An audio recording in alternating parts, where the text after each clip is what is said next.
Þetta Krummafótur, hlaðvarp þar sem Eyvindur Karlsson og Kristján Atli tækla litlumálin. Góðan daginn, Eyvindur. Góðan daginn, Kristján. Hvað segirðu gott? Ég segi alltaf ágætt bara. Það rigning úti. Já, þannig að við flúðum inn í bíl. Já. Við ætluðum að labba í dag. Já. Ísland hafði aðrar hugmyndir. Nei, já, einmitt. Og þú veist, við vorum eitthvað, þetta nú bara smá úði, en þetta alveg smá rigning. Það náttúrulega búið að eyðileggja sumarið fyrir okkur. Nú? Siggi Stormur. Jú, vissulega. Hann tók þetta bara að sér í vikunni. Já. Lýsti því yfir að bara bongóið byrjar 21. maí eða eitthvað. Já. Sem að það leyti sem þessi þáttur kemur út. Og þar af leiðandi þá verður ekkert sumar. Nei. Væntanlega. Þetta alveg með ólíkindum. Bara mínir útreikningar. Já. Og síðast þegar hann gerði það, þá kom ekki sumar. Já, þannig að þú veist, Siggi Stormur þarf að vera í felum á Grikklandi eða eitthvað í sumar. Hann hefur væntanlega verið búinn að plana það áður en hann fór í loftið með þetta brjálaði. Já, fær bara ekki að ganga frjálsa meðal fólks á Íslandi. Nei, alls ekki. En ekki það, þegar það rigning eins og núna, þá hefur maður alveg tækifæri til að gera aðra hluti. Það er rétt. Til dæmis horfa á sjónvarp. Já. Ég með yfirlýsingu, mér langaði að leggja hana í þinn dóm. Okay. Og ég þarf eiginlega svolítið á því að halda að þú segir mér, þú veist, hvort þetta sé svona miðaldraraus í mér eða bara rökrétt. Okay. Ég að spá í að gera bara svona harða línu hvað var það sjónvarpsglápp. Okay. Og línan eftirfarandi. Já. Ég held ég sé hættur að nenna seríum sem eru ekki með neinn endapunkt. Já. Já. Og ég skal segja hvaðan þetta kemur núna. Já. Ég var að horfa á, í rauninni season 6 sem var að klárast af Daredevil. Ok. Og mér finnst, það er svo margt frábært í þessu þætti, en mér finnst í alvörinu svona 2 af þessum seasonum hafa verið góð. Frábær sko. Já. Alveg frábær. En þetta season sem var að klárast, mér leiði allan tíman eins og það væri verið að sökkara mig. Þeir vilja ekki drepa neitt sem skiptir máli. Þú veist, það allir með plot armor. Já. Og það bara einhvern veginn verið að teygja lopana. Það bara svona, já, það uppþótt í þessum þætti. Það mun taka 2 þætti að vinda ofan á því og svo verður bara eins og ekkert hafi gerst. Já. Og við þurfum að gera eitthvað annað. Ég skil. Og þetta er bara svo rosalega stefnulaust einhvern veginn. Já. Og ég horfði á þetta og ég hugsaði með mér, ég eiginlega ekki þarna lengur. Ég bara, þú veist, eins og til dæmis núna að koma House of the Dragon, svo við nefnum hina hliðina, nýju Game of Thrones þættirnir. Það er að koma 3. season og ég held að þetta sé síðasta eða næst síðasta season. Okay. Að þetta er náttúrulega byggt á bók og það er ákveðin endastæður í huga. Já.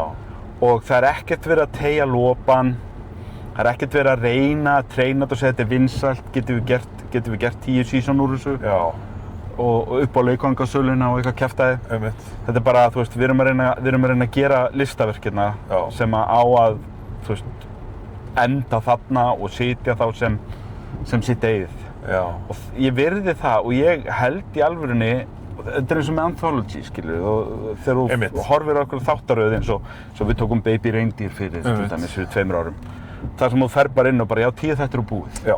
Þá treystur því einhvern veginn, ef þetta er að fá fína dóma, að það er ekkert verið eitthvað að fíblast í þér til að teygja lopan. Nákvæmlega. Fargo, til dæmis. Ég bara miklu meira þarna held ég í dag. Já. Ég horfði á Daredevil núna og ég hugsaði mér, veistu, ég hef eiginlega ekki áhuga á því að horfa á næsta season.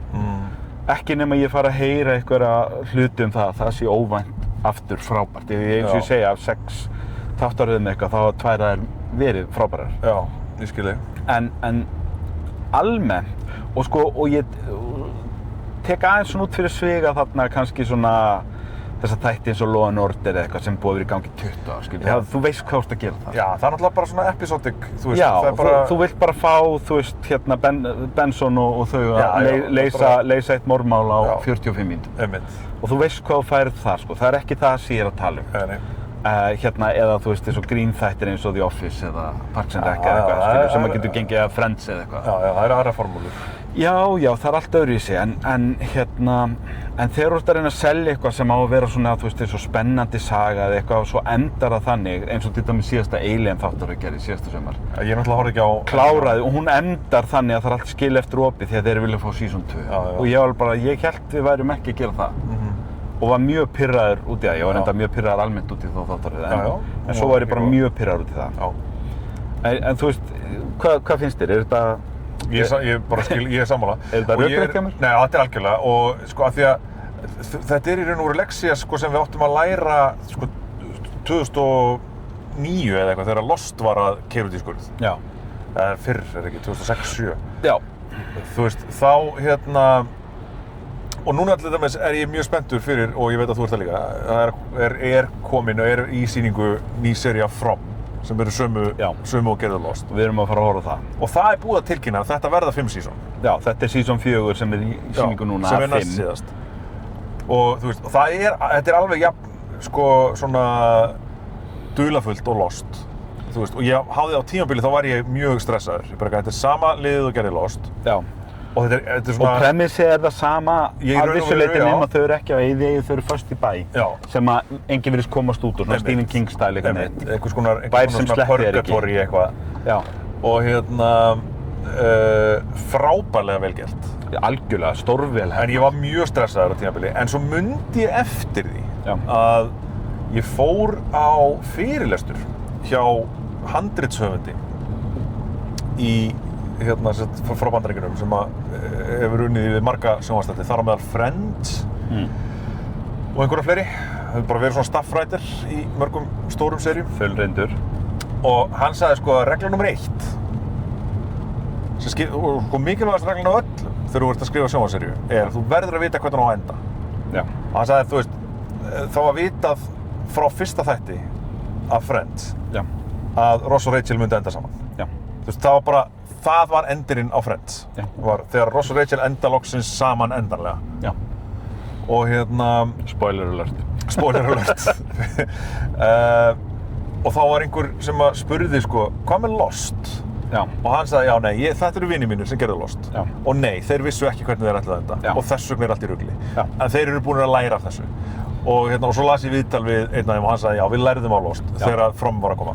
Þannig að ég ákvað að treysta þeim og það sé búið að tilkynna það að þetta verða 5 seríur og ekki meira. Já. Þá ég bara, heyrðu, frábært, þetta er geggjað. Ég til í að taka stökkið hérna og treysta þessu og so far þá eru þeir að standa undir væntingum. Já. Og ég bara get ekki beðið eftir að ég aðeins að ég átti alltaf eftir að klára Fargo, ég var bara búinn að horfa á fyrstu 2 seríurnar. Já. Þannig að ég er núna á 3. seríu af Fargo og er að fara að halda við erum mjög spennt fyrir því, ég og kona mín. Já.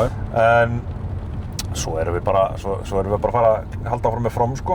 Já, ég meina bara halda okkur við eitthvað sem er með end date, því að við eigum að vera, eins og þú segir, við eigum að vera búin að læra þessa leksíu. Já. Friends var náttúrulega hörð leksía, að því að þú sérð, ef þú horfir aftur, ég hef tekið svona rewatch á Friends, kannski fyrir áratug eða eitthvað. Ég geri það reglulega, sko. Og þú sérð fyrstu 2-3 seasonin að þá er mjög hart story arc í gangi, sem sagt í áttina því að Ross og Rachel enda saman. Já, já. Og svo endaðu saman, en það sem var búið... Það er í seríu 2. Já, en það sem var búið að gerast í millitíðinu var að Friends eru stærsti sjónvarpsþáttur í heimi. Já, já. Og það var ekki hægt að enda hann. Nei, nei. Og þau voru að vinna kannski út frá því, sem er náttúrulega kannski mjög raunhæft markmið þegar þú ert með óþekkta leikara og ert að fara af stað með nýjan þátt, sitcom, að þú veist ekkert, þú hugsa með þér, ok, gerum svona cirka 2-3 seasona stória. Já, já. Og við vitum ekkert hvað er að fara að gerast þetta, en svo bara verður þetta stærst í heimi og það er verið að reyna að fá meira heldur en 10 seasonin sem þau fenguð út úr þessu. Já, já. Og þá endar í svona einhverju óefni þar sem að þú veist Rachel er farin að data Joey og eitthvað svona rugl, sko. Það þar fór þetta út í rugl, en... Og þá verður svo erfitt að ætla síðan að láta, þú veist, upphaflega plana endin sem allir vilja, að Ross og Rachel endi saman, gerast í lokin og þú enda með þetta clusterfuck sem að þessi endir var. Það sem að Rachel basically gefur alla sína drauma upp á bátinn til að vera með manni sem að tæknilega sé hélt fram hjá henni og þú veist, meikar ekkert sense. Já, ég er ekki alveg sammála. Það er eins og með Lost, sko, þetta næri ekki að lenda neinu á samfærandi hátt. Leiðu mig nú að tala. Sko, ég er ekki alveg sammálaður. Okay. Af því að mér finnst vissulega, sko, þú veist, síðustu 2 seríurnar af Friends voru svona lala. Já. En sko, fram að því, þó svo þau hafið, þú veist, byrjað saman hann í seríu 2 og svo hættu þau saman í, 3 eða 4, ég man ekki hvernig hérna, We Were on a Break, dæmið byrjaði. Já. En svo verið að daðra við þetta allan tíman. Já. Það alltaf verið að daðra við, og spurningin í hausnum á okkur, allar seríurnar, alltaf, hvenær byrjar Ross og Rachel aftur saman? Já. Við vitum alveg frá því að hann heldur fram hjá henni þarna, þá vitum við að þau eiga eftir að enda saman aftur. Já. Og svo vissulega endar það þannig. Já. Og af því að það var búið að ákveða það, þá alltaf hægt að leita í þann brunn aftur og aftur og aftur. Svo vissulega var galið þegar að Rachel og Joey byrjuðu saman. Það óverjanlegt, sko. En þau voru bara í vandræðum. Það var ekkert fyrir þessar persónur að gera. Þau voru búin að gera allt og seasonin bara liðu áfram. Þetta hefði átt að vera 8 seríur en ekki 10. Þú veist, það hefði verið frábært. Og kannski ef þú reynir að ímynda þér mómentið þar sem að, þú veist, Chandler og Monica byrja saman og það var búið að ganga svo vel. Að þá var kannski einhver í writers room sem fékk þessa hugmynd og þau voru bara ok, ég meina, maður má prófa þetta. En svo leið og þetta gerðist, það voru allir bara nei. Áhorfendur og allir aðrir bara þetta alrangt. Þetta alrangt, við skulum bakka út úr þessu sem fyrst. Já, nákvæmlega. En þú veist, ég meina, gott og vel, þú veist, það erfitt að halda þætti góðum í svona langan tíma. Eru einhverju þætti sem hafa, þú veist, sem hafa haldið, Simpsons voru kannski góðir alveg í 12 ár eða eitthvað. Já, ég veit það ekki. Ég ekki það mikill sitcom-maður. Mér skilst að bæði Seinfeld og Curb Your Enthusiasm þykja hafa haldið dampi. Seinfeld tók held í 10 seasonin líka. Ég með margir hvað Curb tóku margir. Þeir koma alltaf aftur reglulega. Ég held að þeir séu ekki konur upp í 10, sko. Af því þeir alltaf, sko, Larry David tekur alltaf svo langa pásur á milli season. Hann gerir bara nýtt season þegar hann nennir því, sko. Bara því hann getur það, sko. Já, þú veist, hann sennilega ennþá að fá meira borga per ár fyrir Seinfeld heldur en fyrir Curb, sko. 100%. Þó sem hann sé að gera Curb núna og Seinfeld sé 30 ára, eða þú veist, 30 ára síðan það. Hann á nóga peningum, sko. Ég held að, sko, Curb sé bara svona gæluverkefni hjá honum sem hann gerir bara þegar hann í stuði, sko. Og kannski þess vegna sem að þeir alltaf góðir að því að hann ekkert að forsa það, sko. Þú veist, Lisa Kudrow sagði í nýlegu viðtali sá ég að, þú veist, að þau fá borgað $20 milljóna á ári. Allir 6 leikararnir ennþá. Þannig að þú veist, þetta bara svona þú veist, fjölskylda þessi en við tölum ekki það hér að Matthew Perry látið. Það er viðkvæmt. Ekki nema vilja að ég fara að gráta hér undir stýri. Elsku Matthew, sko. En þú veist, við erum að tala bara generational money fyrir fjölskyldur. Fyrir bara afkomendur. Þetta er bara royalty money ókomna tíð fyrir að því að sérðu fyrir þér eftir 50 ára eitthvað, en þetta er samt svo skrítið, sko, því að eins og í Bandaríkjunum við til dæmis öllust upp við það að það er alltaf verið að tala eins og I Love Lucy reruns, eins og það sé eitthvað stórt dæmi. Við sáum aldrei I Love Lucy. En heldur að komi einhvern tímann einhver svona tími þar sem að til dæmis Friends verða ekki ógeðslega vinsælir. Því að, þú veist, dætur unglingsaldri og þær eru bara, þetta er bara catnip, sko. Þú veist, sko, málið náttúrulega með Friends er að þeir eru ógeðslega fyndnir. Þetta eru virkilega vel skrifaðir. Þeir eru, og þessi leikara líka, að ná 6 leikurum, þetta er svo mikið lightning in a bottle að fá 6 óþekkta leikara sem eru öll svona mikli meistarar. Algjörlega. Þetta ensemble er bara one of a kind. Nákvæmlega. Og þú veist, þó svo að þeir hafi elst illa í sambandi við ýmislegt eins og homofóbíu og þannig dót, þá eru þeir samt svona tiltölulega inoffensive, þú veist, það er ekkert, þú veist, þetta er ekki Family Guy eða eitthvað, þetta er ekki edgy humor, sko. Nei, þau eru ekki í því að reyna eitthvað að móðga, sko. Nei, einmitt, þú veist, þó að það sé sumt sem að er móðgandi á mælikvarðan í dag, þá er það allt gert með góðum hug, sko. Þú veist, það er aldrei neitt rætið í þessu. Nei, nákvæmlega. Og nema kannski Mjögli, Fat Naked Guy, En samt ekki, því að hann er alltaf svo, þú veist, þau eru alltaf svo hann er Ugly Naked Guy er en þú veist, þau eru aldrei að tala illa hann. Nei, en ég er samt ekkert vilja vera feitur krakki sem að var alast upp á þessum tíma og horfa á þau öll segja En það er Ugly Naked Guy, það er ekki Fat Naked Guy, það er Ugly Naked Guy. Já, ok, það getur. Er það ekki? Við minnið það, sko. Það getur, ég maður það. En það er alveg vissulega líka fitufordómar hér og þar í svona alltaf eins og bara allt þetta með Monica, sko, þú veist, allt hennar þegar hún er í fattsútinu, sko. How many cameras were on you? Já, allt þetta, þú veist, grína því hvað hún var feit. Já. Þú veist, það er alveg, það er alveg, sko, mjög, margt annað, sko, sem að hefur ekki elst vel. Nei. En þú veist... En við sem upplifum þessa tíma erum samt líka, þú veist, já, þetta var nú samt, þetta þótti ekki problematic þá. Nei, alls ekki. Alls ekki. Þannig ég held að Friends, sko, sé, og ég hef svo oft heyrt fólk bera þetta saman við Seinfeld, en mér finnst Seinfeld ekki vera eins, sko, brjálæðislega, svona, hvað maður að segja, svona alltumlykjandi einhvern veginn. Nei, það er nefnilega svo skrítið. Ég hefði veðjað á Seinfeld þegar að báðir þættirnir svona kláruðust þarna sikur með aldamótin.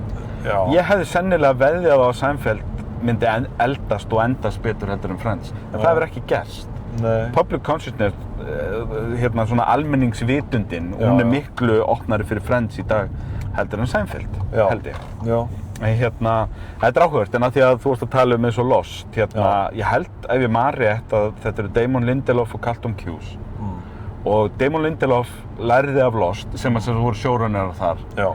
Og Damon Lindelof lærði af Lost og gerði fyrir HBO The Leftovers, sem byggðir á skáldsögu eftir Tom Perrotta og hann fór á stað með það bara, þetta eru 3 season og búið. Alveg sama, svo var þetta mjög vinsælt og hann lokaði því glæsilega á 3 season. Frábær svona, það er þess að þættir sem fjallum það sem að 20% af mannkyninu bara gufu upp einn daginn. Það verður bara svona The Disappearance, þú ert bara, og rosa sterk byrjun þar sem að, þú veist, það er kona í búð og hún er að labba með barnið sitt sitjandi í matarkörfunni út í bíl og svo bara allt í einu rennur matarkarfan á bílinn með barninu í og mamman er farin. Hún bara og hún fjallar síðan gerist síðan svona 5 árum eftir það. Já, ég veit hvað og það er rosa sterk saga og velgerð og frábær þættir.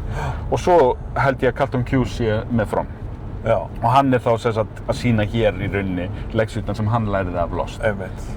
Með From, hann bara, það er bara 5 season búið, ég er að segja ákveðna sögu, ég veit nákvæmlega hvað við ætlum að enda, þér í góðum höndum. Og það er rosa þægilegt að horfa á það. Það er það. Af því að bæði það að þú veist, vilt ekki lenda aftur í þessum vonbrigðum sem að Lost voru þegar maður átti að sjá því í svona næst síðasta seasoni. Já, þau veit ekkert hvert þau eru að fara. Nei, nákvæmlega. Og það var svo rosalega erfitt. En hitt líka að þér líður eins og það er ekki verið að teygja lopan. Það er ekki verið að, þú veist, bara eitthvað, takk fyrir að, þú veist, leyfa okkur að plata þig til að gefa þessu klukkutíma enn eina vikuna. Akkurat. Þú veist, þessi tilfinning þar sem maður er bara svona, ég fíla þáttinn en ég veit ekki af hverju ég er að horfa á hann lengur. Einmitt. Þetta er rosalega leiðileg tilfinning og þetta hefur gerst ógeðslega oft. Já. Þannig að ég er eiginlega bara svolítið hættur. Walking Dead. Já. Kannski versta dæmið um það. Fyrsta seasoni var geggjað, svo fór þetta að vera bara svona cliffhanger, leist úr cliffhangernum og svo bara fólk að tala í heilt season og svo aftur cliffhanger. Já, Walking Dead er annað af 2 dæmum þar sem ég er bara svona mjög skýrt hætt að horfa. Já. Af því að, og við skulum bara spoila hérna, þetta er Walking Dead og þetta gerist í 10 árum. Já. Það er sem sagt þegar að hann manstu hvað hann heitir strákurinn? Glenn. Já. Er myrtur. Já. Og þá horfði ég horfði á það og var bara svona, já, nei, ok, þetta er ofbeldissamband. Það var upplifunin sem ég fekk, bara svona, nei, þeir eru að njóta þess að pynta okkur. Þeir láta okkur, þú veist, þátturinn gengur út á það að láta okkur vera amtum persónur og myrða þær svo. Því að þátturinn er ekki að stefna neinum endalokum eða neitt. Nei. Og hitt atriði sem er Mayans. Af því ég horfði á Sons of Anarchy. Já. Fannst það frábært og náttúrulega einn mótorhjólklúbburinn í Sons of Anarchy heitir Mayans og svona latínóklúbburinn og þeir gerðu spin-off þætti sem að byrjuðu rosa sterkt en svo hætti showrunnerinn eftir fyrstu 2 seasonina ef maður rétt og í 3. seasonin tók við annar showrunner og hann myrti manneskju, þeir láta myrða manneskju í þeim þætti í 3. eða 4. þáttaröð sem að var svo yfirgengilega bara þú veist, ég veit ekki, bara siðferðislega rangt að láta aðal söguhetjuna myrða þessa mannesku að ég var bara eitthvað, nei, ég get aldrei haldið með þessum aðalgaur aftur og þannig að ég hætti þar, ég bara slökkt í miðjum þætti, það var aldrei gerst áður hjá Kristján alltaf ég slökkt í miðjum þætti og bara stóð upp og ég hef ekki hort á mínútið af Mayans síðan og mun aldrei horfa á Mayans. Ég náttúrulega þýddist slatta af Walking Dead þannig að ég neyddist til að horfa einmitt eftir að sko Glenn var náttúrulega fyrst sko látið lítið út eins og hann hefði verið rifinn í Tyler og Zombium. Já. Svo kom hann tilbaka sem var svona pínu cheap fannst mér og síðan var hann drepinn. Og svo, sko, það sem að endanlega sannfærði mig það að þetta væri mögulega versta sjónvarpsefni sem hefur nokkuð tíma verið búið til. Stóra orðin, ok. Já, ok, ég sagði mögulega. Mögulega. Ég sagði bara, nei, ok, þetta eru hálfvitar sem að skrifa þetta. Já. Það var þegar þau hitti einhvern hópa fólki sem var búið að, sko, fara að tala með svona sinni eigin máli, sko. Ha? Já, töluðu ógeðslega svona undarlega. Og ég var bara eitthvað, þú veist... Í Bandaríkjunum nokkrum árum eftir... Þú veist, það eru liðin, ég veit ekki, 8 ára eða eitthvað, síðan að samfélagið leiðin til lok. Já, þú veist... Það er engin hópur komið með sér máli, sko, á 8 árum. Nei, 10 ára krakkar, þegar að zombie apocalypse skellur á, ekki farin að tala, þú veist, lithánsku eftir 8 ár. Nei, þú veist, þetta var ekki eigin tungumál, þetta var mállíska. Já, ég meina það, bara eitthvað svona skrýtna mállíska. Ég man ekki hvort það var, þú veist, að orðaröðin væri einhvern veginn undarleg. Þau töluðu eitthvað svona ótrúlega sérstakt. Og allur hópurinn. Já. Og þú veist, þetta var bara svona eitthvað, nei, þetta meikar ekkert sens, sko. Já. Þú veist, þetta er ekki 200 árum eftir zombie apocalypse. Þú veist, þetta er 10 árum eftir eða eitthvað. Já. Þú veist, hættið þessu. Já. Og heyrðu, hvað er að gerast, Kristján Atli? Hann fékk símtal. Nú er þessu slaufað. Þetta er bara búið. En já, nei, það var alveg, þá endanlega sannfærðist ég það að þetta væri bjánar, sko, sem var að skrifa þetta. En, já, það er svona... Þannig að þú ert sammála mér í grunninn. Já, ég er 100% sammála, sko. Þú veist, ég lendir of oft í þessu og nú ætla ég að, sko, en vandamáli er, þú veist, hvernig fer þetta fram í praxís? Já. Þú veist, hvernig á ég að framfylgja þessu? Því að þegar að koma fram þættir, á ég að vera bara, nei, þeir eru ekki búin að segja mér að það sé endastöð í sjónmáli. Já. Þannig að ég mun ekki horfa á þetta fyrir en kannski seint og síðan mér þegar ég veit hvernig þetta endar. Já. Á ég, eða, þú veist, hvernig á ég að framfylgja þessu? Fær maður ekki samt oftast einhvers konar vísbendingar það? Sko, From var gamble. Já. Þú veist, en svo fekk bara þetta staðfest að þetta væri svona. En tökum til dæmis þetta eins og Ozark. Já. Þegar maður byrjaði að horfa á Ozark, ég náttúrulega horfði ekki á það fyrir en það var búið. En þú veist, ég byrjaði ekki fyrir en það var síðasta sísoni var búið. Já. Einhverju hluta vegna. En dýrkaði þá þætti, sko. Já. Þegar maður byrjar að horfa á það, þá hugsa maður, ok, þú veist, það er ekki hægt að tegja þetta út í það óendanlega. Það verður, þetta er bara, þessi saga er þess eðlis. Já. Þú veist, það er búið að kynna okkur fyrir vandamáli í byrjunin á þættinum. Já. Og þetta vandamál leysist eða ekki. Já. Veist, það er ekkert hægt að halda þessu gangandi endalaust. Og svo kemur á daginn, þetta voru 5 sísón og þau voru bara mjög góð, fannst mér. Já. Sama með Breaking Bad. Þú veist, í byrjunin á Breaking Bad þá veistu bara, það er tímarammi á þessu. Showrunnurinn hjá Breaking Bad til dæmis, sem að gera svo Better Call Saul, Vince Gilligan, hann er að byrja núna með nýja þætti, fyrsta sísonu kom í fyrra, sem ég er að drepast, ég þarf að ræða plúrubus við ykkur. Já, ég þarf að fara að horfa plúrubus. Ég þarf svo nauðsynlega að ræða, þetta er frumlegasta og flottasta hugmynd sem ég séð í sjónvarpi ógeðslega lengi og ég get ekki rætt þetta við neitt því að það er engin með Apple TV Plus á Íslandi. Nei. Og þetta var stórt úti, sko. Já. En ég fór að staði það, alveg bara Vince Gilligan, þú veist, ég treysti honum fyrir alla leið, sko. Þannig að þú veist, ég efast ekki það að hann á eftir að lenda því vel og það er svo ógeðslega gott að fara staði í þætti.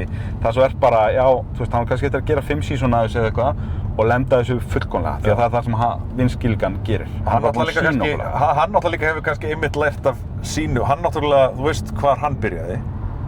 Hann var í X-Files. Hann var í X-Files, sem náttúrulega voru þættir sem að gengu allt of lengi. Já. Þú veist, og það er kannski, einmitt... Kannski þurfa menn að reka sig einu sinna á til þess að vita... Mögulega. Þú veist, nei, þetta gengur ekki svona. Já, einmitt, maður þarf víst að... Við að gera þetta öðruvísi. Og virða áhorfandann, svolítið. Já, nákvæmlega. Það er í rauninni það sem á svona þættin eins og X-Files og Lost, kannski, gerðu sekir það var að virða ekki áhorfandann og vera bara, nei, þú veist, þetta er svona, við erum að, þú veist, bara mjólka peninga hérna. Einmitt. Og við munum bara halda því áfram eins lengi og við getum. Einmitt. Og síðan reyna einhvern veginn að loka þessu og segja it was all a dream í lokinu eða eitthvað kjaftaði, sko. En síðan, sko, getum við, sko, eins og við getum nú sagt margt slæmt Marvel. Já. Og með þó eiga það að seríur þeirra eru yfirleitt bara standalone. Já. Þú veist, það er mjög sjaldgæft að þessi skrifaði með það í huga að komið season 2. Daredevil held ég að sé fullkomin outlier einmitt þarna, af því að Daredevil þótti alltaf vera svo vel heppnar þáttur að þeir gerðu 3 eða 4 season og þeir gerðu aðra svona þætti líka og enginn aðeins gekk jafn vel á Daredevil, meira segja eins og Jessica Jones gerðu bara 1 season af því að það fekk svo góða dóma og en kom ekki aftur af því að það átti bara alltaf að vera standalone, ef maður rétt og Daredevil var alltaf, þótti vera svo góður að þegar hann hætti og það liðu þarna 5-6 ár þá var alltaf verið að spyrja, við verðum að fá þennan karakter aftur sem sagt Charlie Cox sem að leikur hann svo vel og fólk vildi fá hann í bíómyndnar, hann alltaf kemur með cameo í síðustu Spider-Man mynd og fólk vildi bara að þú veist, við verðum að fá hann karakter aftur, við verðum að fá og Vincent D'Onofrio leikur Kingpin og búinn að vera í öllum þáttaröðunum en og hann líka búinn að vera Kingpin í fleiri hann var í hvað var það, Moon Knight? Nei Moon Knight já, hann var í þeim líka hann var alveg í einhverju MCU-seríu sko þeir hafa náttúrulega svona komið fram hér og þar, þú veist, eins og Daredevil kom í She-Hulk þáttunum og fleira slíkt og þú veist, ég nenni, ég er alveg klárlega komið með svona Marvel fatík, það er ég líka. Þannig að ég hef ekki hort á allt af þessu. En ég horfa á Daredevil af því að mér fannst Daredevil alltaf góðir.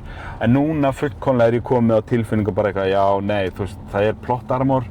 Og þetta er svolítið háð því líka að þeir geta aldrei gert neitt sem hefur áhrif á bíómyndirnar. Það verður að fá, þú veist, eins og þeir eru að tala núna, sem sagt, ég ætla bara að spilla þessu, sorry, en sem sagt, í loka þættinum á nýjustu þáttaröðina Daredevil, að þá loksins afhjúpar Matt Murdock, blindi lögfræðingurinn, að hann er Daredevil. Og þeir þurftu að fá sérstakt leyfi hjá Marvel og Kevin Feige til að gera það. Af því að það er eitthvað, af því að hann er að fara að koma í Avengers myndunum og svona sem eru næst framundan. Þetta er eitthvað sem hefur áhrif á heiminn ef að fólkið í New York veit hver Daredevil er. Já, ég meina eðlilega. Og þú veist, þannig að þú ert í rosa vondri stöðu þar sem að þú getur ekki, þú veist, eins og til dæmis drepi karakter eða neitt. Án þess að fá leyfi fyrir því í stóra samhenginu. Og svo náttúrulega hitt sem er alltaf fíllinn í herberginu við alla þessa þætti eru, þú veist, af hverju hringir hann ekki bara í Spider-Man og Tony Stark eða eitthvað, við vitum að hann þekkir Captain America og Thor persónulega. Af hverju, þú veist, ef hann er í kröppum dansi hálfnaður með season 4 eða eitthvað, af hverju er Hulk ekki mættur að hjálpa til? Eða She-Hulk eða eitthvað, skilur. Allir hinir karakterarnir sem við höfum hitt og vitum að hann þekkir. Það er náttúrulega alltaf það sem er erfitt líka, en þetta var sjónvarpsraus vikuna, skulum við segja. Ég ætla að reyna að halda mig meira við svona anthologies og eitthvað sem er með end date. Ég sammála. Framvegis, í staðinn fyrir að fara inn í eitthvað og segja, þið eru að vonast eftir að þetta geti orðið að 10-15 season. Og ég hef bara ekki áhuga á því. Nei. Ekki nema að sé, þú veist, eitthvað alveg sérstakt. En vandinn er kannski, ég sé ekki alveg hvernig ég á að framkvæma þetta. Þú veist, það kemur fram nýr þáttur núna, frábær lögguþáttur með þessum 2 frábæru leikurum eða eitthvað. Hvernig á ég að geta farið inn í það og sagt að þetta eru bara skemmtilegustu nýju þættir sem ég sé lengi en ég hef ekki hugmynd hvort það er eftir að enda á því að tegja lopan eða ekki. Ég get ekki treyst því þegar ég er að horfa á season 1 eða 2 á ég bara vera með reglum það að horfa ekki á neitt fyrir en ég líkur eða? Nei, en alltaf sko, þú veist, maður getur, eins og ég segi, maður sér, þú veist, tökum til dæmis Lincoln Lawyer. Sem ég er núna einhvern veginn að berjast við að horfa en því að konan mín horfir ekki á það. Ég er ekki búinn að horfa á nýjasta þáttaröðina. Ég er búinn með 2 þætti eða 3. En þú veist, þar veistu að það er eitt mál tekið fyrir í hverri seríu. Þannig að þú veist, þar getur þú bara metið þetta seríu fyrir seríu. Og svona, þú veist, þegar það kemur eitthvað sem er eins og X-Files eða eitthvað svona sem er bara ótrúlega opið, þá er þetta alltaf meiri áhætta. Heldur en ef það er bara clear stakes, þetta er það sem að málið snýst og þetta mun klárast. Þú veist, maður sér það ofta á bara fyrstu nokkrum. Ég til dæmis, kannski þannig, maður þarf kannski að vera fljótari að taka af skarið. Ef þú ert að horfa eitthvað nýtt og það eru konir 5 þættir og þú ert farin að fá slæma tilfinningu fyrir þessu. Ég til dæmis, ég gafst upp bara eftir 1 þátt daginn á The Cleaning Lady.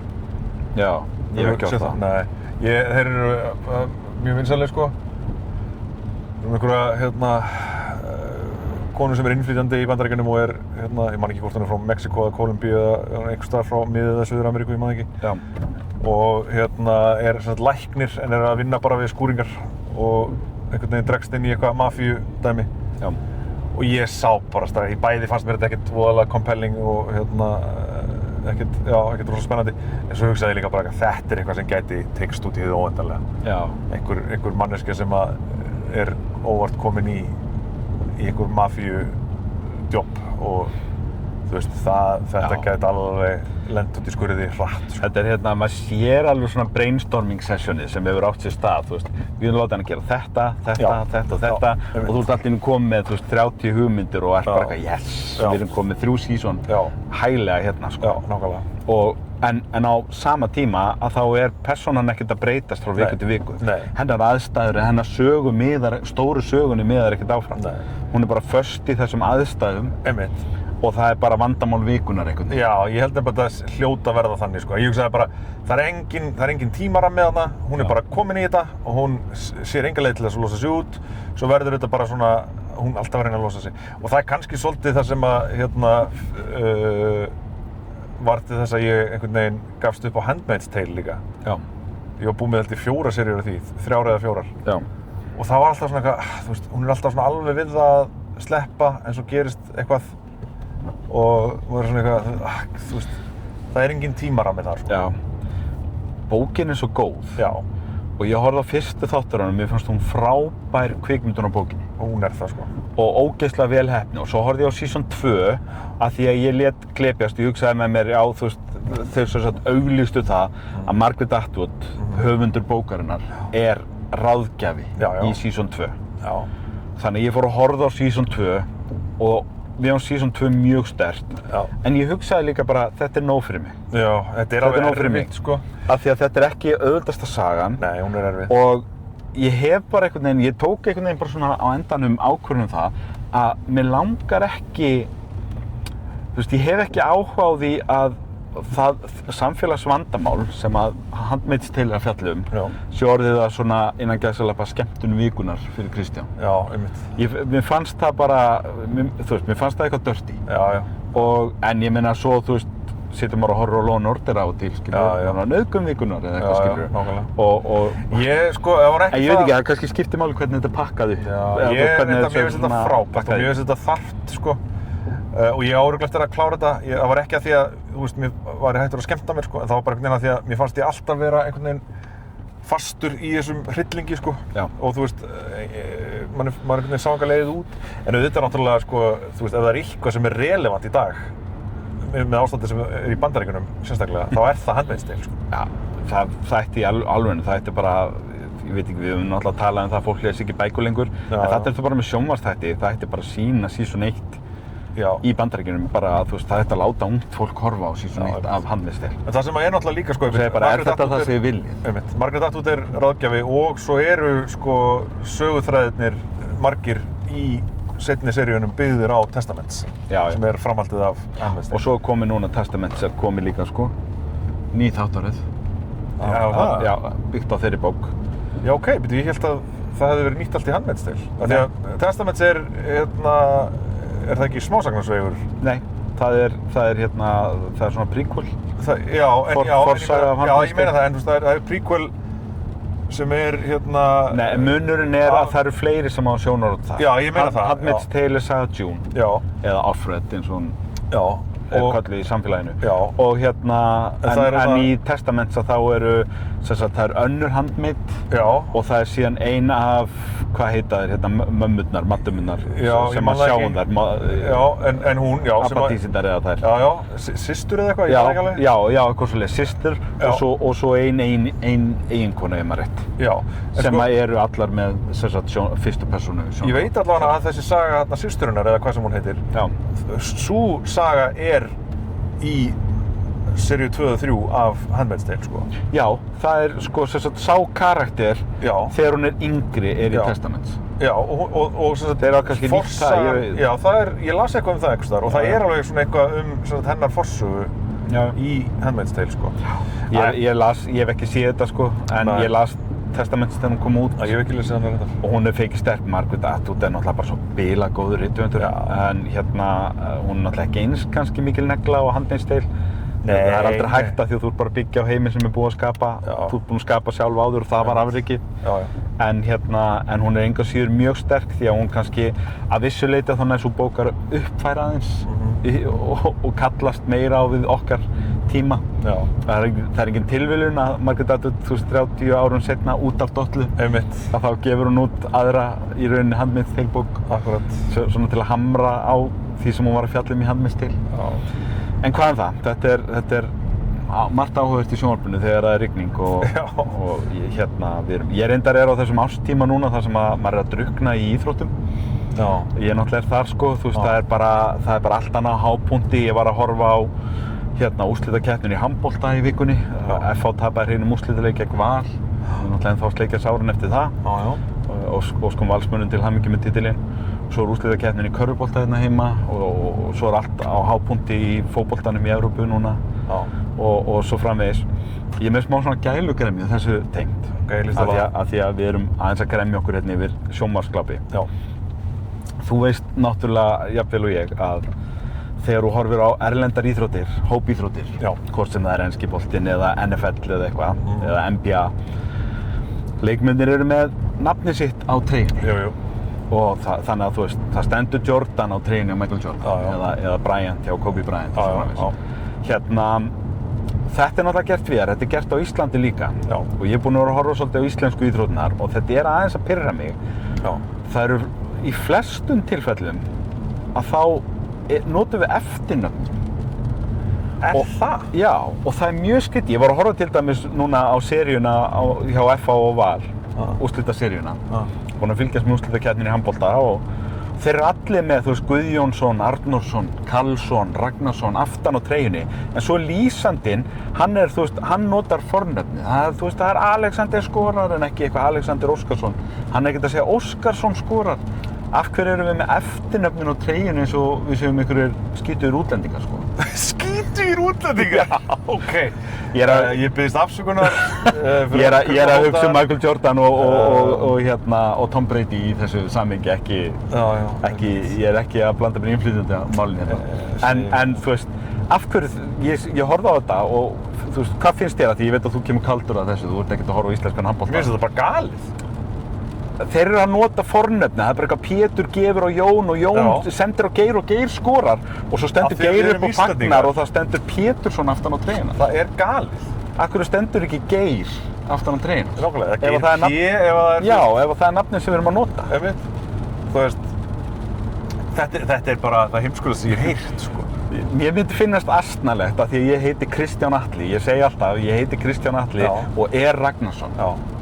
Nákvæmlega. Ef ég væri að fara að spila, þá myndi ég ekki vilja, sorry pabbi, að það stæði Ragnarsson á treyjunni. Mér finnst þetta astnalegt. Af því að það er ekki nafni sem neitt notar þegar hann talar um mig. Menn myndu tala um að Kristján átti góðan leik. Það myndi ekki segja eitthvað að Ragnarsson var slæmur í dag. Eða eitthvað. Og lýsendurnir myndu nota nafnum. Kristján Atli með boltann. En það væri enginn að nota Ragnarsson. Af hverju stendur þá Ragnarsson á treyjunni?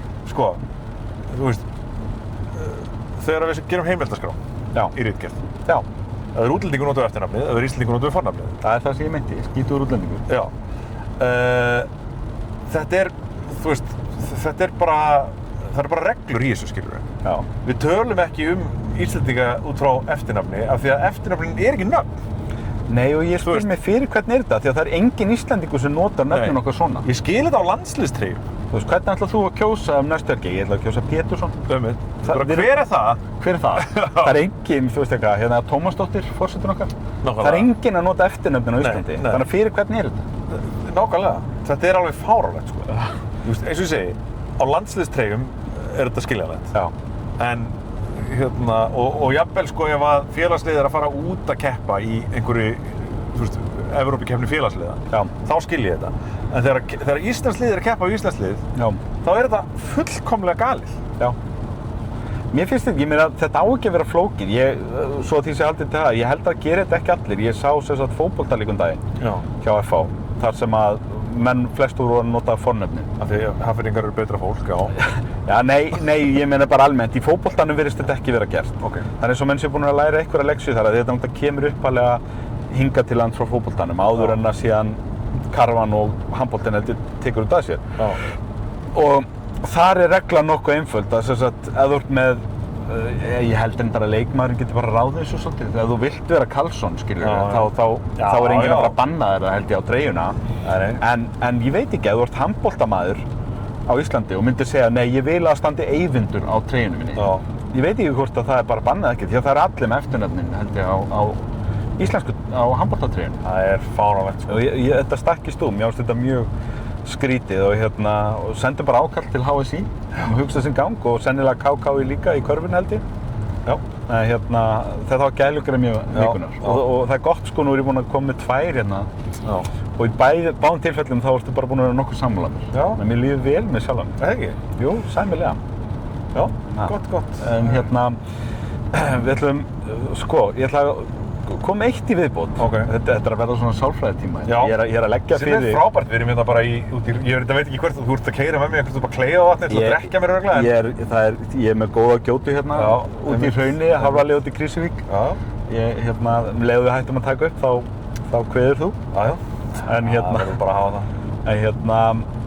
Ég er bara komin á sófann hjá þér og ég er að reyna að fá bara validation frá þér. Ég var að velta fyrir mér tónlistarhlustun.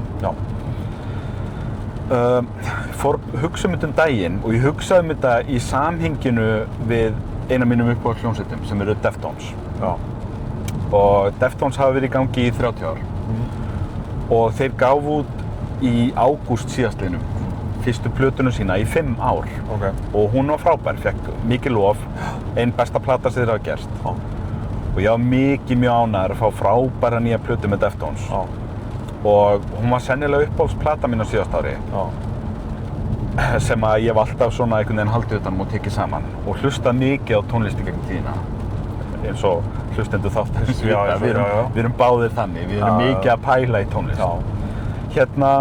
Ég hugsa ég hafi hlustað svona 10 sinnum á henni í gegn.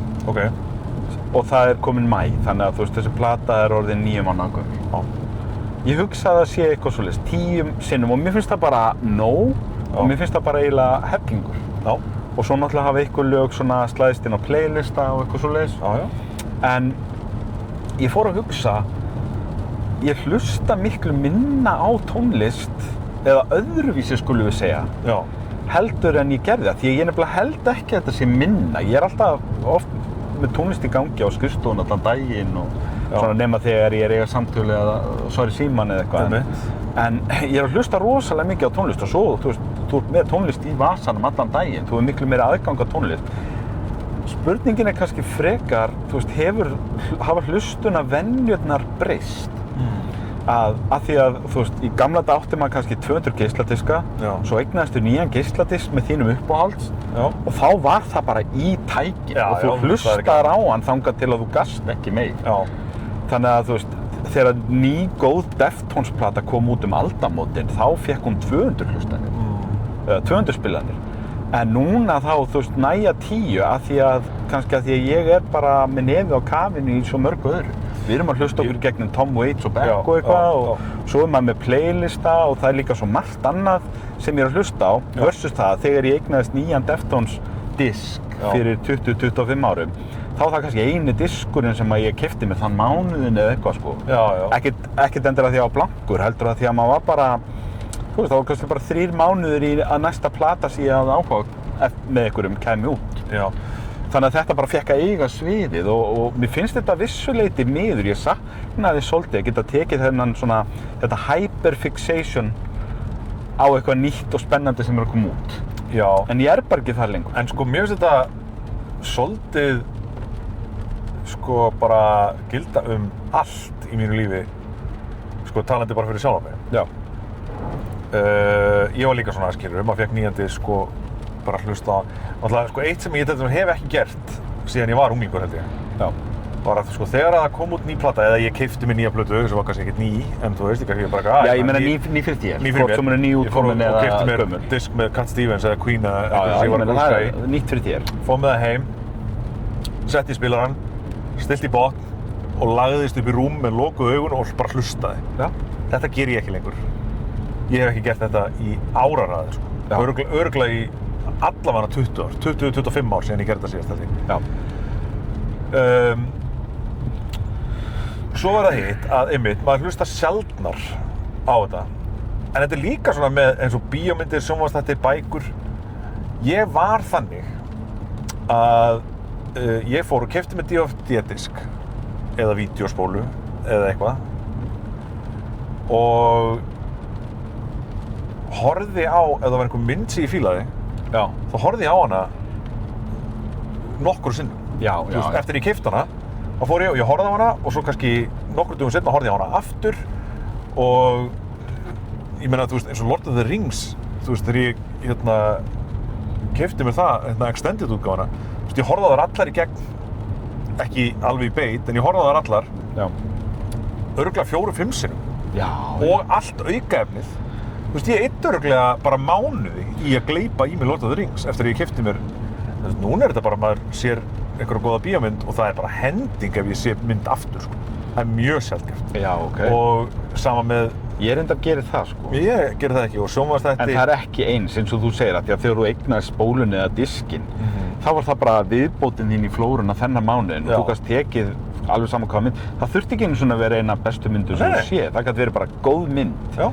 Og þú veist, DVD-diskinn af henni eignaðist eitthvað, þú veist, eitthvað eins og 28 Days Later eða eitthvað og horfði bara oft á hana. Af því að það var viðbótin, en núna þá bara allar kvikmyndir sem hafa verið gerðar eru fáanlegar í hvert sinn sem þú sest í sjónvarpið. Þannig að akkur ættir að horfa myndin aftur strax ef hún góð. Þú kannski segir, þú veist, þetta var meistarastykki, kíkja á þetta eftir 5 ár. En akkur ættir að horfa oft á hana. Og ég man meira að segja, þegar maður var að leigja, þú fórst á vídeóleiguna og náði þér í spóluna eða bíómyndina og hún var frábær. Og kannski að horfa hana með popcornið yfir bíómynd kvöld á laugardagskvöldi, þá spólaði maður kannski tilbaka og horfði á hana aftur á sunnudagsmorguninn áður en þú þurftir að skila henni. Af því að þú náttúrulega varst bara að fara að missa aðganginn að þessari mynd þangað til þú leigir hann aftur. Það bara þannig. Þannig að þetta var einhvern veginn svona miklu, verðmætara í hvert sinn. Það kannski það meira sé sakna núna. Ég heyri eitthvað gargandi meistarverk núna. Hvort sem það glæmíplata eða eitthvað sem 50 ára gamalt og ég vissi ekki fyrir núna. En þú veist, það nýtt fyrir mér og ég hef aldrei heyrt þetta áður og ég bara þvílíkt hrifinn. Að ég hugsa kannski meira að þetta geðveikt og ég hef aðgang að þessu hvenær sem ég vil og nú til að hlusta eitthvað annað. En í staðinn fyrir að vera bara eitthvað, þú veist, þetta bara heltekum en það ekkert annað til í mánuð. En að vísu, sko, þá eru samt undantekningar á þessu. Þegar að síðasta Jason Isbell plata kom út, þá gekk ég með hana á repeat í eyrunum í örugglega viku, sko. Þetta gerist, sko, en það er samt bara svona nánast handahófskennt hvenær það gerist. Það kannski fyrir svolítið eftir líka bara ef ég einhvern veginn á þeim stað að ég rosalega mikið að hlusta á tónlist og ég dett niður á eitthvað nýtt frábært, þá kannski set ég það á repeat og hlusta á það. Ekki jafn oft og ég gerði í gamla daga, en samt sem áður, þú veist, ekki bara einu sinni í gegn og svo aftur viku seinna eða eitthvað, heldur bara strax. Þú veist, þegar platan að koma út, eða ég að finna hann og uppgöta hana, þá, ég segi það nú ekki, þú veist, þá kannski hlusta ég get kannski tekið helgi og hlusta á hana 3 í gegn eða eitthvað. En þá ég líka bara búinn, sko. Þá ég bara komin á þolmörkum og það eru bara einhverjir playlistar og fullt á annarri tónlist og hlaðvarpsþættir og annað sem að kalla á mig.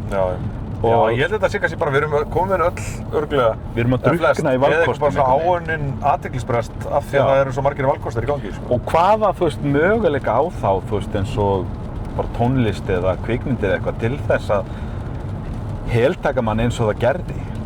Kannski þegar maður hugsa tilbaka og ég kannski gerð sekur að hugsa með mér, þú veist, ég var unglingur þarna, ég hafði meiri tíma til að hlusta og horfa og eitthvað. Og ég hugsaði með mér, nei, ég held ég hafi ef eitthvað meiri tíma til þess núna. Af því að aðgengi svo miklu meira. Þú veist, ég get verið að horfa á Netflix á klósettinu þess vegna, sko. Ekki það ég mæli með því, en hérna, þú skilur. Ég meina, þú veist, aðgengið gigantískt. Þú getur verið að horfa á Netflix í strætó, skilur. Eða bara hvað sem og fyrir vikið þá maður bara, ekki bara með aðgengi, ég held þetta sé valkost. Af því að ég held, svona í mínútum tali, að þá hlusti ég ekkert eitthvað minna á tónlist núna en þegar ég var 18 ára. Þetta bara allt öðruvísi hlustun. Ég hlusta örugglega meira, eða allavega ekki minna. Rosa miklu meiri passív hlustun. Já, akkurat það sem ég ætlaði að segja. Þú veist, ég svo miklu meira að hlusta bara á meðan tónlistin svo mikið meira bara í bakgrunninum heldur hún var þá, sko. Já. Ég sest ekki jafn oft niður bara til að hlusta. Nei, þá þurftir að setja geisladisk í ferðageislaspilarann eða eitthvað, setja upp headphone-in. Þetta var miklu svona... Það var meira athöfn. Miklu meira athöfn og miklu svona virkari hlustun. Þú ert að gera þetta því að þú ætlar að sitja hérna núna og hlusta á þessa plötu gegn og jafnvel, þú veist, pæla í textunum og fletta búkletinu sem fylgir með eða svo ég tala nú ekki með þú varst með stórt vínilalbúm til þess að fletta og skoða og artworkið og allt saman kafa ofan í þetta, sko, en það er ekki það sama og að segja, heyrðu, ég er að fara í rektin eða ég ætla að vaska upp núna og kveikja hérna á Cat Stevens plötunni sem ég var uppgötvað. Það er allt öðruvísi hlustun. Þannig að ég saknaði svolítið að geta þú veist, eins og ég segi, sko, Deftones voru að gefa út fyrir mér plötur sem er alveg jafn góð eins og góða platan sem ég gaf út fyrir 30 ára. En ég tek allt öðruvísi á mótinni og ég saknaði svolítið að geta upplifað þetta, þú veist, vá, þetta er geðveikt og líf mitt mun snúast þetta næstu vikuna. Af því að það gerir það bara ekki, sko, alveg sama hvort það er tónlist eða sjónvarpsefni eða bíómyndir eða hvað, sko. En hérna, já, þetta var gott að heyra að þú ert enn á sömu línu þetta er bara ákveðið svona nútíma vandamál, myndi ég segja. Já, vandamál, þetta er bara staðan eins og hún er. Já, þú veist, þetta eru plúsar og mínusar. Þú veist, það eru örugglega fullt af fólki sem er bara eitthvað, þú veist, Kristján, ef þú geta fengið alla tónlist í heiminum í vasann þinn þegar þú varst 15 ára, þá hefur alltaf sagt já og aldrei lítið tilbaka. Þannig að yfir hver ertu að tjóða núna? Allir okkar draumar sem til dæmis tónlistarunnendur rættust að þessu leitinu til. Það er rétt. En á móti kemur að því að allt er frábært og þá er ekkert sérstakt. Nákvæmlega. Ég var einmitt að pæla svona í kjölfarið á þessu, hversu mikið af þessu er samt samfélagslegt. Því ég kom líka inn á það áðan að það er til dæmis þáttur eins og Pluribus sem ég er alveg að deyja með vantar svo að ræða við. Ég hef aðeins verið að velta fyrir mér hugtakinu þriðji staðurinn sem að var sem sagt hugtak sem kom til í bók sem að ég man ómögulega nafni á höfundinu núna sem var gefin út fyrir 20 árum og það var höfundur, breskur höfundur sem vildi meina að svona þriðji staðurinn væri að gufa upp og hugtakið við þriðja staðinn er sem sagt það að við erum öll í þeim aðstæðum að þú veist við búum ykkur staðar og svo ert í vinnu ykkur staðar. Það eru tveir staðirnir eða þú býrð heima í þaður og svo ert í skólan. Hver er þriðji staðurinn þar sem að þú umgengst fólk og hann vildi meina, sko, þeir eru ekki horfnir en þeir eru að skreppa saman og hverfa og sérstaklega eru svona ákveðnir staðir, þú hittir fólk ekki í ræktinni lengur af því að það er allir með eyrunum og þú veist, og við förum minna til dæmis á eins og íþróttaviðburði en við gerðum áður. Það er öll aðsókn í flestum tilfellum, svona undantekningar kannski eins og NFL eða enski boltinn eða eitthvað sem að heldur enn velli og selur, þú veist, allt uppselt alltaf. Já, það er náttúrulega þessi risaviðburðir. Já, risaviðburðir, en heilt yfir þá er aðsókn að lækka á allt og aðsókn er að lækka á tónleika, aðsókn er að lækka á listaviðburði og útihátíðir og allt saman, svona bara yfir svið. En það eru svona ákveðnir staðir sem halda velli, eins og til dæmis kaffihúsin. En sko, staðirnir þar sem að fullorðið fólk hittist og átti stundir með, þú veist, nágrönnum eða vinum eða vinnufélögum eða eitthvað fyrir 30 árum eða 50 árum voru miklu fleiri og ríkari heldur en núna og tóku miklu meira pláss í okkar daglegu rútínu. Og við náttúrulega vorum ungir þá og það er kannski erfitt fyrir okkur að bera saman. Ég var að hugsa þetta og ég er búinn að pæla svolítið í þessu síðan þá. Þú veist, ég las þetta einhvern tímann í fyrra. Gott ef þú varst ekki á Hólmavík að leikstýra ársbyrjun 2025 þegar ég las þetta. Annars hefði ég nú örugglega komið þetta í krummafót. Nema hvað, ég var minntur á þessa pælingu og þetta hugtak daginn. Núna bara í vikunni að ég var að, eins og maður gerir, sem er mögulega þriðji staðurinn okkar í dag, það er netið.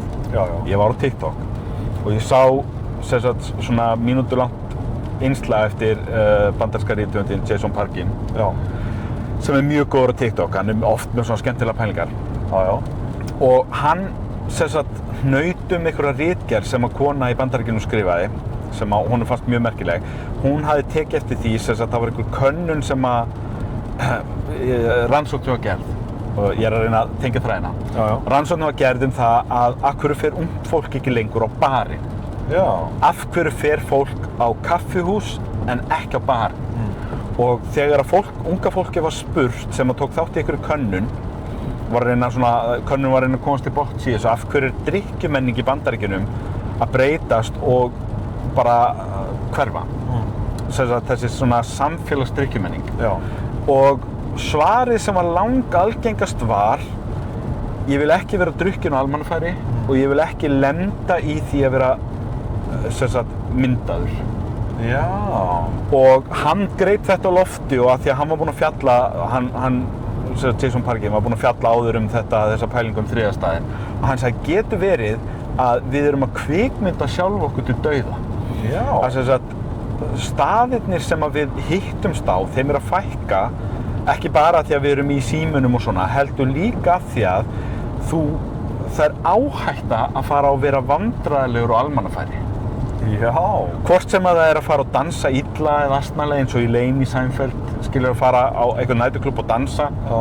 Og ef þú dansar astnalega þá áttu bara á hættu að einhver taki vídeo að þér og hendir á netið og bara lífið breytist. Og eins það náttúrulega, svo ég tala nú ekki ef þú ætlar að fara á einhverja klúbba eða bari eða eitthvað og vera ölvaður. Ég meina við erum báðir að þeirri kynslóð og svona, við þekkjum það nú alveg vel að fara og vera eitthvað vandræðilega ölvaður einhvers staðar á Thomsen eða Prikinu eða eitthvað skemmir. Og blessunarlega fyrir okkar kynslóð þegar við vorum ungir að feta okkur í því að þá var enginn að taka vídeo af okkur og skella því á netið. Nei. Þú getur rétt ímyndaðir hvernig það hefði verið, sko. Já. Og skilur hvað ég að fara með þessari pælingu. Það getur verið að þriðji staðurinn sé líka skreppa saman að því að við finnum hvergi staði nema þá kannski eins og ræktin eða eitthvað. Já. Þar sem að við erum safe fyrir myndavélum hvers annars. Við erum nú alls ekki safe fyrir myndavélum hvers annars í ræktinni. Það nú bara alveg þvílíkt stundað að taka myndir af fólki sem asnalegt í ræktinni og niðurlægja á netinu. Heldur betur.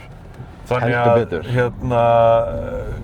ég held að sé alveg fullt af fólki sérstaklega, sem hefur litla reynslu að fara í ræktina og kannski í yfirþyngd eða eitthvað sem bara þorir ekki að mæta í ræktina. Já, því að það vill ekki lenda í að vera það er alveg nógu slæmt bara að hugsa augnaráðið frá öllum hinn. Já, og einhver þrír í ræktinni sem að flissa þér að því að þú kannt ekki á vélina eða eitthvað, skilur. En hvað þá ef þú þetta hugsa, síðan bara verði tekin upp og verða einhverju mými einhvers staðar. Já, ég allt í einu bara frægur hérna á Íslandi að því að ég lyfti vitlaust í þessu tæki eða eitthvað. Nákvæmlega. Eða ég feitur til að vera á brettinu eða eitthvað. Akkúrat.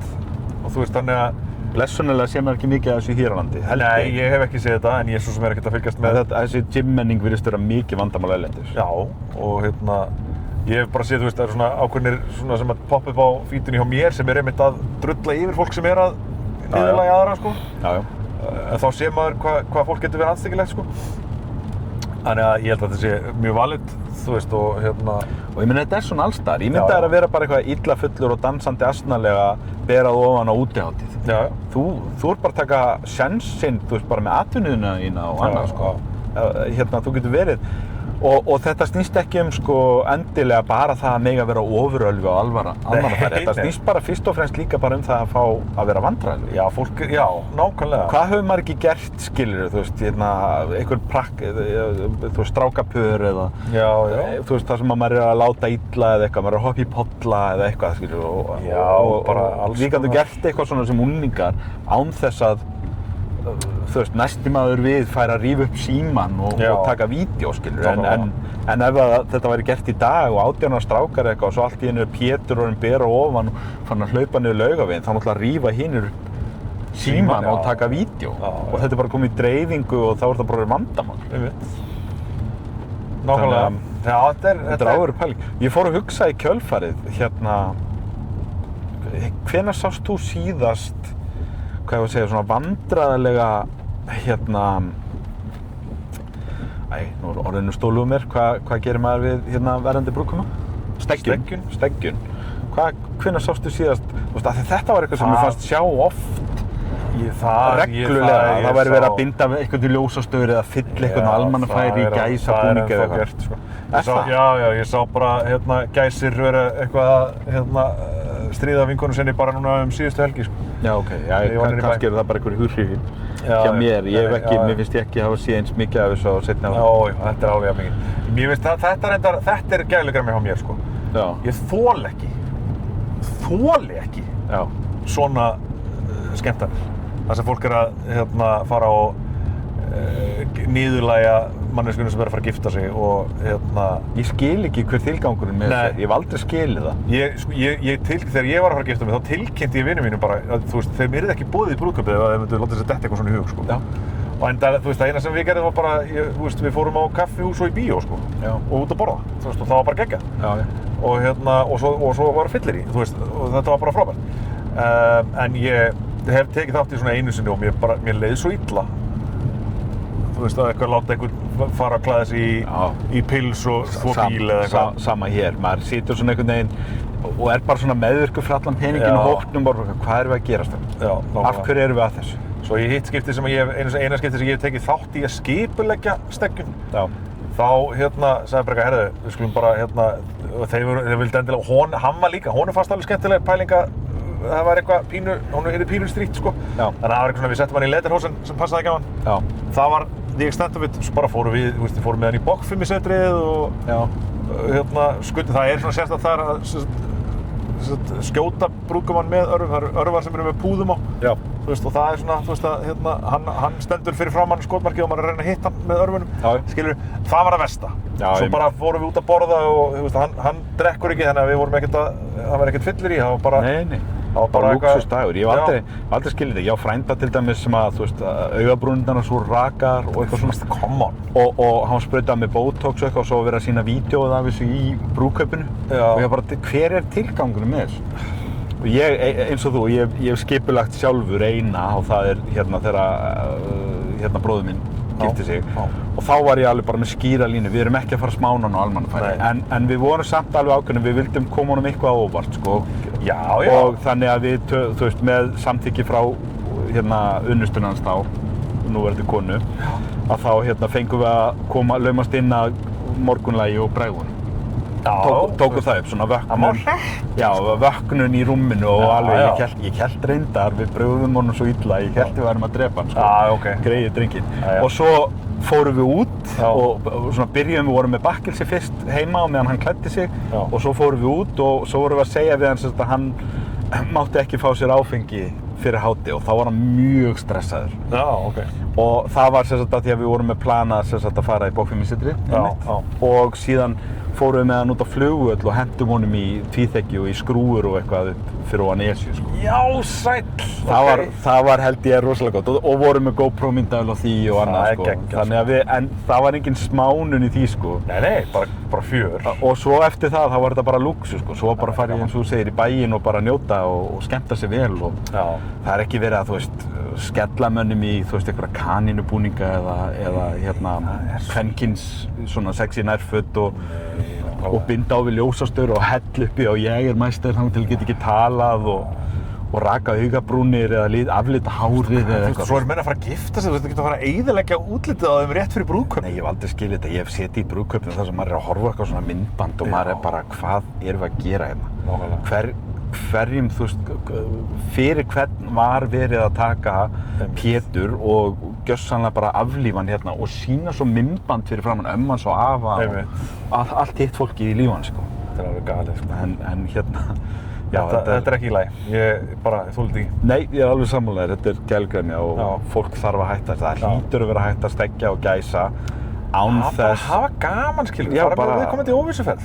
Já, ég meina, það er alveg hægt að gera viðkomandi aðeins lífið leitt án þess að það sé einhver opinber smánun sem fylgir því.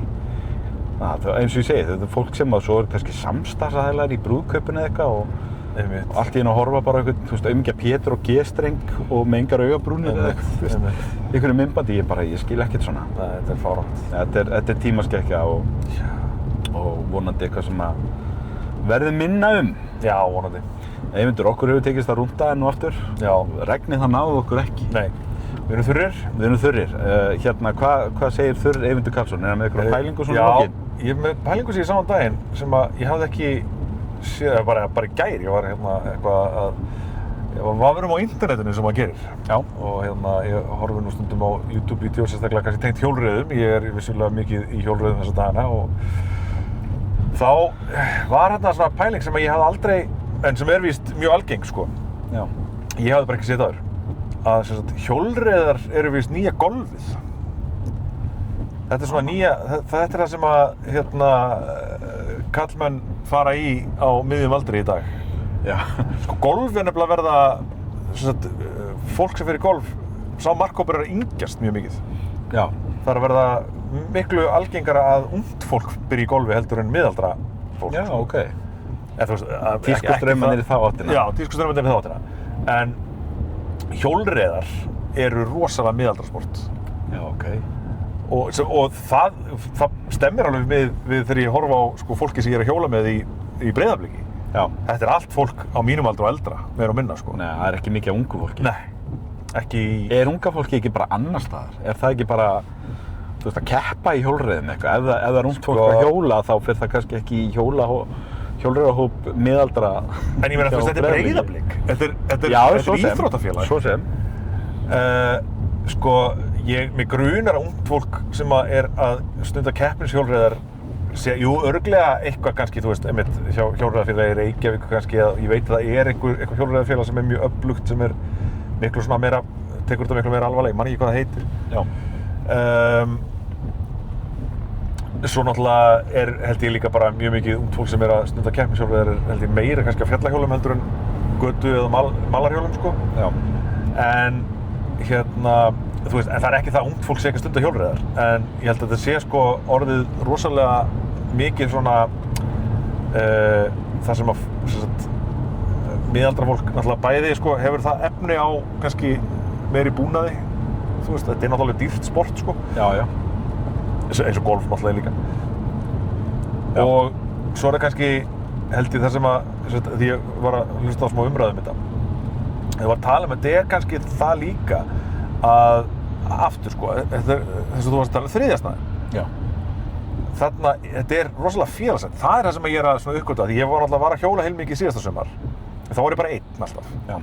Núna er ég alltaf að hjóla með hópnum. Já, finnum munin. Finn rosalegan mun. Já. Það er ótrúlega gaman, þó að maður sé náttúrulega, maður svona spjallar hann á milli, en svo þess á milli náttúrulega maður bara eitthvað að deyja, ég var að komast upp þessu brekku og ég get ekki talað á leiðinni. En þú veist í hóp og þú veist líka hópurinn, þú veist, kemur saman þegar þið stoppið. Já, og svo náttúrulega einmitt, eins og í gær og eins og er á þessum lengri æfingum helgar, þá var alltaf endað í, þú veist, á kaffihúsi og fólk fær sér, þú veist, kökusneið og eða samfélagshliðin, það er alveg passað upp á hana líka. Já. Hún er mikilvægur hlutur mikilvægur þáttur í æfingunum. Ja, mjög, sko. Og ég held að það sé kannski svolítið, að því að, þú veist, að við erum að tala um þetta, sko, golf er svona, þú veist, fólk er að networka rosa mikið í golfi. Já. Og ég held að það sé svolítið mikið þannig líka í hjólreiðum. Já. Fólk er rosalega mikið að networka, fólk er að spjalla saman, því þú getur spjallað á hjóli. Já. Þetta er ekki, allavega eins og götuhjólum og malahjólum. Já. Þú getur hjólað hlið við hlið og spjallað, öfugt við kannski fjallahjól, þar sem að það væri sennilega frekar erfitt. Já.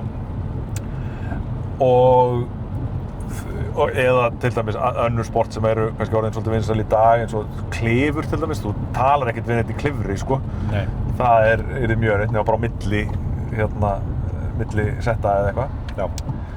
Þannig að þetta er svona kannski félagslegra heldur en margt annað og crossfit er kannski líka svolítið svona félagslegt að þessu. Já, ég meina við töluðum nú um það í þætti í fyrra ef maður ætti að hitta í fyrra hvernig vinur minn náði útskýra loksins fyrir með crossfit og ég fattaði, þú veist, að félagslega hliðin af crossfit er svo rosalega mikilvægt. Það er ekki bara félagsskapurinn, heldur líka það að þú mátt ekki æfi. Það er grunngildi í crossfit að þú verður að vera með makkar. Já. Þú verður að vera með eitthvað sem spottar þig og í rauninni svona alltaf því kvittar undir æfingarna. Já, bara passar að þú drepir þig. Og það er gert til þess að tryggja það að þú ert ekkert eitthvað bara einn út í horni með headphone-in að berjast. Nákvæmlega. Þú ert í félagsskap. Einmitt. Þú átt að æfa crossfit í félagsskap. Einmitt. Og það er rosa vanmetið þáttur. Ég meina við tókum nú fyrir þegar við vorum að tala um Blue Zones. Þegar við erum að tala af hverju fólk lifi lengur og annað. Já. Þú veist, þetta svo sterkt. Golf hefur oft verið þekkt sem svona kannski íþróttagreinin sem þú spilar eða stundar þegar þú getur ekki lengur stunda aðrar íþróttir. Þú veist, þannig að þegar þú veist lappirnar fara, þú getur ekki lengur spila fótbolta eða körfubolta eða eitthvað, eða tennis, að þá fer í golf. En hitt held ég að sé alveg mikilvægur þáttur eins og það að finna þér íþróttagrein sem getur stunda, jafnvel þú svo að mjaðmirnar séu farnar eða eitthvað og þú tvanna eftirlaun eða eitthvað, hitt einmitt að þetta rosalega mikið félagslíf. Og kannski að því leytinu til að því að ég myndi ímynda mér þú veist, að hjólreiðar eru erfiðar en íþróttir. Nei, erfiðar en golf. En samfélagsþátturinn er örugglega rosalega sterkur þarna. Ef þú ert í hópa að hjóla. Já, algjörlega. Og þú veist, og þá náttúrulega, og sko sérstaklega kannski að því að þegar þú ert að hjóla, eins og til dæmis sérstaklega á Íslandi, og ég hef náttúrulega búið að vera núna undanfarið, búið að vera umrætt veður. Búið að vera kalt og það búið að vera hvasst. Að þá er náttúrulega sko sérstaklega mikilvægt að geta hjólað með hópnum, af því að þá getið þið skipst á að vera fremst og taka vindinn af hinum. Og þannig sko kemst maður lengra, þannig að þetta verður ekki bara félagskapur, þetta er líka bara samvinna. Og ég fann það rosalega sterkt, þegar ég hjólaði síðustu helgi 85 km í rosalegum vindi, að ég var mestmegnis með nokkrum öðrum. Þannig að við gátum hjálpast að í vindinum. Svo svona undir lokin þá bara tóku þau fram á mér, ég var bara búinn að sprengja mig. Ég fór of geyst af stað og bara náði ekki að halda í við þau undir lokin. Og þá fann ég ekkert smá fyrir því hvað vindurinn var miklu verri þegar maður er bara einn. Ég skal tróða í. Þannig að þetta er svona það sem ég er búinn að vera að velta mikið fyrir mér. Hjólreiðar eru svolítið svona nýja golfið. Nýja golfið, sko. Og ef það er einhver að núti sem að langar kannski einhvern góðan félagsskap en nenni ekki golfi, af því að það er ekkert fyrir alla, þó svo það sé mjög vinsælt, að getur fólk gert margt vitlaust að skrá sig í hjólreiðahóp og fara að mæta á æfingar með fólki. Ég myndi mæla með því, ég var alveg, og það var einmitt svona, maður pínu svona eitthvað, oh my god, ég er að fara að hafa með fíbli. Af því að ég er að fara að mæta það sem er fullt af vönu fólki og ég er bara einhver bumbukall. Þú veist, í ódýrum hjólafötum og meðan allir hinir eru að vinna með eitthvað rándýrt stöf og eitthvað. En svo var þetta bara alls ekki þannig, þú veist, þetta var bara fólk á öllum aldri og í alls konar formi og þú veist, og bara, þú veist, hver hjólar bara á sínum hraða og þetta er bara frábært. Ég mæli með því fyrir alla, öll sem að einmitt vilja hreyfa sig og þú veist já. Og svo eins og ég gerir þetta, þú veist, ég á ekki bíl, ég á bara hjól. Ég á ekki einu svona eitthvað dýrasta hjólið, en ég get ekki fengið bíl fyrir það sem að ég eyddi í hjólið mitt, sko. Og þetta er bara... Þannig að þetta er ódýrar og hollari kostur. Ég hjóla í vinnuna og samfélagslega sterkara. Ég hef oft hugsað þegar maður er þú veist, að því ég er á einkabílnum í úr vinnunni, ég keyri það langt, sko, líka. Og er á, þú veist, maður er bara einn í einkabílnum oft og er bara eitthvað, hvað erum við að gera? Þú veist, hvað ég gæfi fyrir að vera með góða lestarsamgöngur eða eitthvað. Borgarlínan, maður. Já, þú veist, það geta gert annað við tíman en að vera að keyra í klukkutíma. Nákvæmlega. En þetta var góð pæling. Mér langaði að benda þér á það þrátt fyrir hótanir annað. Það var bara komið með heimtíðin. Þetta er frábært. Þú færð að lifa. Ég hef ákveðið að þú færð að lifa. Þú endar ekki gjótu í dag. Nei, við varum ekki drekkt í klefavatni. Nei. Takk fyrir það. Já. Þetta var bara gott spjall hjá okkur. Þið endilega gerist áskrifendur á YouTube og hlaðvarpssveitum og ef þið eru að horfa á þetta þá er það á YouTube, en ef þið eru að hlusta og þá eru þið væntanlega einhvers staðar í hlaðvarpssveitum, hvað sem að þið fáið ykkar hlaðvörp, þá eru þættirnir núna á YouTube líka. Og þið getið fundið okkur inn á krummafótur.fm eins og alltaf og sendt okkur línu eða búið okkur í kaffibolla ef þið viljið. Já, svo bara takk fyrir að hlusta, takk fyrir að horfa og sjáumst í næstu viku. Bye bye. Bless.